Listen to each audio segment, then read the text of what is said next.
This is a story of something I did when I was younger, and I would never do it now. It was stupid and amazing at the same time. I'm gonna put some B-roll footage of my time in Japan as I tell this story. So I was 24 years old. I was working as a taxi driver. This is before the internet, before Uber and Lyft and share riding. I was a actual taxi cab driver in San Diego, California. I had to get a special license to be a taxi cab driver. And it was the first time in my life that I was working and supporting myself. And I was making about $1,500 a month USD. And I felt like I was doing good in life. I felt like I was rich. $1,500 was a lot of money to me. My rent there in San Diego, I had a one-bedroom apartment, was $500 a month. And so I was just getting by. I had met a Japanese girl in my hometown near San Francisco. She was an exchange student, and we had been writing letters back and forth for a few months.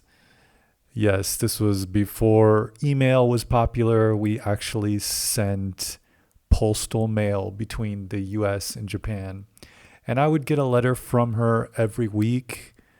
I would look forward to it. I was happy to read her letters. At this time, I couldn't speak any Japanese, so she would write her letters in broken English.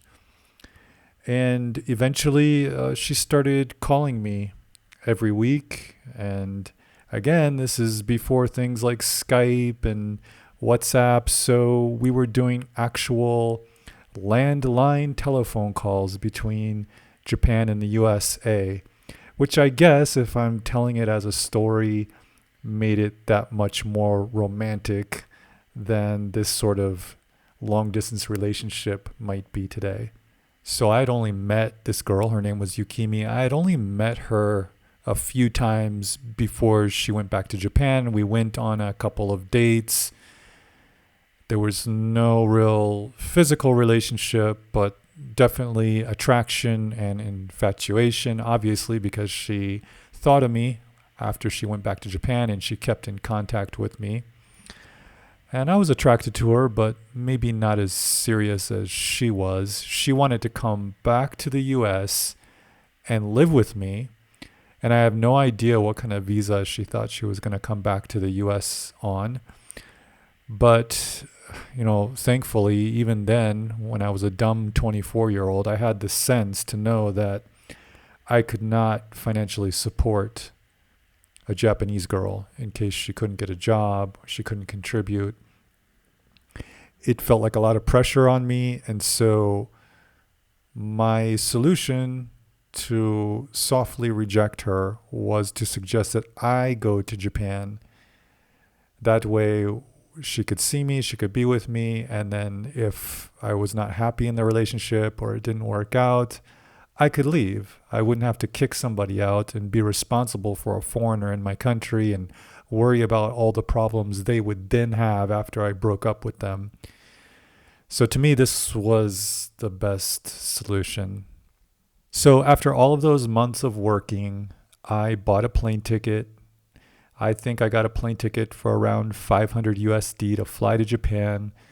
Funny thing is, I think I just bought a one-way ticket. And after I bought my plane ticket and got rid of all my stuff, I had $300 to my name. So that's what I was going to bring to Japan, was $300. I met my dad the day before I left Japan, and he gave me $100, and he said, "Here, this should buy you a hamburger in Japan." So I flew to Japan with 400 USD. Now, back in 1999, the USD to Japanese yen rate was about a 1-to-1 ratio, $1 to 100 yen. And Japan was expensive back then. My girlfriend had a roommate, and she didn't want to move me in with her roommate, so she got a one-bedroom apartment, very tiny, had a small little kitchen, eating area, and a bedroom and a bathroom. very simple, no air conditioning, which in August is just almost suicide. I don't know what she was thinking. She was from a small island called Okinoshima, which is probably extremely hot and humid in the summer. So maybe she was used to the humidity, but for me it was unbearable, especially without air conditioning. But anyway, she put up all the money for the apartment, and in Japan that's pretty expensive. You usually have to pay 3 months rent up front plus some other bullshit money they charge. They have something called gift money that you just give to the landlord, thanking them for letting you rent out their place.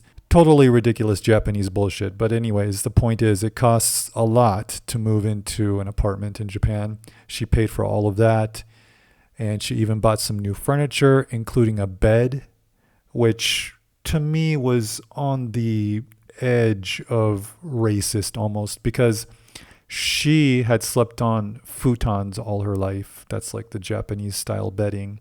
It's just a cotton or feather filled mattress that they roll on to the ground. Very simple bedding, and they're not the most comfortable, but if you stack 2 or 3 up, they can be as comfortable as a bed. But just because I was American, she then bought a bed frame and a mattress. But because she didn't have a lot of money, she bought the cheapest one. And it was extremely uncomfortable. I laid on the mattress. I could feel the steel springs poking into my ribs. I could feel the wood bed frame underneath. And I said, this isn't going to work for me. Why did you even get a bed? I would have been happy to sleep on a futon. And she said, oh, well, I thought since you're American, you need to sleep on a bed. So, I mean, her heart was in the right place. And it shows that she planned a lot for this and had a lot of forethought, and she was caring. Her heart was in the right place, but unfortunately, she said she spent about $800 on that bed. So she was quite in debt. And I came to Japan with only $400. I couldn't contribute at all. Those first few months, I was just getting my bearings straight, learning how to go shopping, just how everything works in Japan. I was just so confused, plus the massive language barrier, the inability to talk to people and make friends and relationships outside of my girlfriend. However, I was really motivated to learn. I did want to be able to communicate with people, and my girlfriend was gone all day. Like, she would wake up at 7 in the morning, she would leave by about 8 o'clock, and I wouldn't see her till 11 p.m. that night, and she would work 6 days a week. So I actually rarely spent time with her. Okay, I think in a future video, I can get more into like how it was when I first came to Japan and my relationship with this girlfriend. I can talk about more in detail about that because there's a lot of interesting things to talk about. But in this story, I just want to talk about how stupid and crazy it was to only come to Japan with $400. You can't go very far with $400 without any help in Japan. You know, you can rent a very cheap room, maybe for $15 a night. Then you've got food. You're going to spend about $10. That's $25 a day, plus transportation is going to bring you up to about $30 a day. So that's going to last you about 13 days, and then you're out of your $400. But luckily, she covered me for the most part. I got a under-the-table job. I was on a tourist visa. I wasn't legally allowed to work, but I got an under-the-table job working as an English teacher. And I remember that first paycheck I got, it was about $800. I gave the whole thing to her, and she didn't ask for any money. She never complained. Like, as we were living together, you know, it was a couple months before I got that first paycheck. She never complained. She never said, you're not contributing, or this is really stressing me out that I have to pay for everything. She never complained once. And she never asked me to pay her back. She never asked for any money. But I just thought to myself, like, wow, this girl's really helped me out. Now that I have some money, I want to help her out. So I gave her my entire paycheck. It was about $800. And when I gave her that money, she was so happy. She was crying. She was like, thank you so much. I'm in debt. I've got to pay off these credit cards. This is helping me so much. She never said, you owe me, or, at least this will cover your share. She didn't say anything like that. She was just grateful to receive the money. I think overall her heart was really in the right place. And maybe I'll talk a little bit more about the relationship aspect in a future video. But I definitely couldn't have managed if nobody had been there to help me. I wouldn't have lasted long in Japan. Now that I'm much older, I would never do something so stupid like that. I would never go to a foreign country with only $400. I mean, it was just unbelievably stupid. So many things could have gone wrong. She could have not even shown up at the airport. We could have had a falling out. Her family could have disapproved of the relationship. I could have gotten sick without having health insurance. I mean, there's so many things that could have gone wrong where I would have been screwed. All I can say is that I was just lucky. When I think back to this time in my life, I had never made a lot of money. So back then, my first salary as a taxi cab driver, $1,500 a month, seemed like a lot of money to me. And then when I started teaching English in Japan, I was making about $20 an hour. And I was like over the moon. I thought that was just so much money. I felt rich. But when I look back at my younger self, I just can't believe how stupid and irresponsible I was. But I also understand at the same time. I was just a dumb kid. I didn't know what real money was. Here's the thing. I was dumb, but I was happy because I wasn't worried about money. I didn't think of future catastrophes that might happen and have all this anxiety tied to what might happen in the future. I was just a young kid, just living by the seat of my pants, having a fun time. And luckily, nothing catastrophic happened.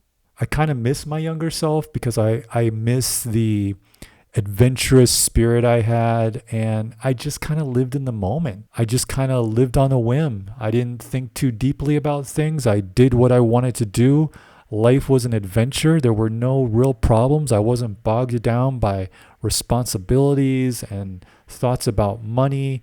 So when I think back to that time in my life, it was really fun because of that, because I was just enjoying life.